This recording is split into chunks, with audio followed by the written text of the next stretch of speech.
The thrill of the game is attracting billions of dollars in bets on sports.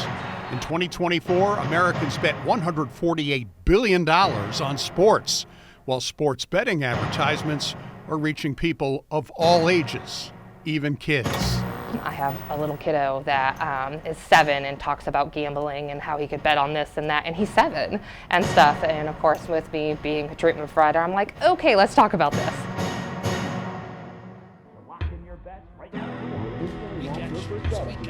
New customers turn $5 into $200 instantly.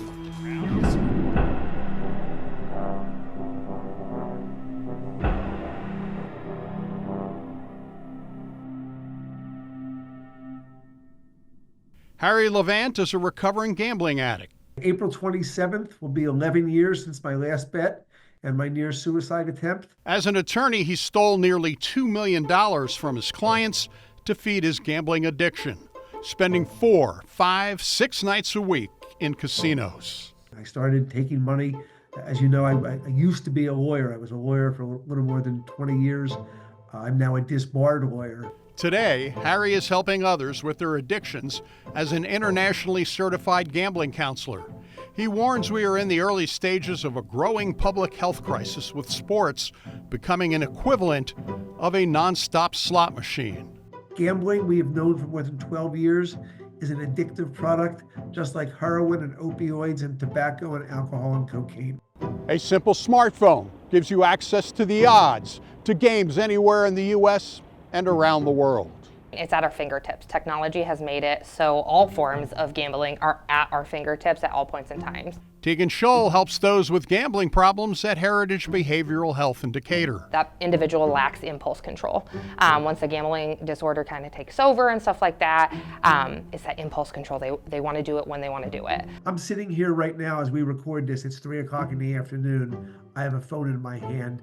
You can literally bet on the speed of every serve in a tennis match. Harry warns of the growing amount of micro bets, betting on everything within a game, from whether a baseball player will get a single, double, or strike out, to which basketball player will hit a basket on the next shot. Non-stop, constant delivery of action. People, particularly younger people, are getting caught up in the never-ending pursuit of action. It's really hitting the 18 to 24 demographic there. Men are affected more so than women. We see about double men over women. A 2023 NCAA survey of 18 to 22-year-olds shows 58% had participated in at least one sports betting activity. 16% had participated in risky sports betting behaviors, with 70% agreeing strongly or somewhat agreeing that they could win a lot of money if they consistently gambled. College athletes are facing increasing pressure and threats from gamblers attempting to influence games. U.S. Senator Dick Durbin points to Armando Bacot of North Carolina, who irked sports bettors when he did not pick up enough rebounds. Bacot reported receiving over 100 messages from gamblers after the game, berating him because they lost their bets.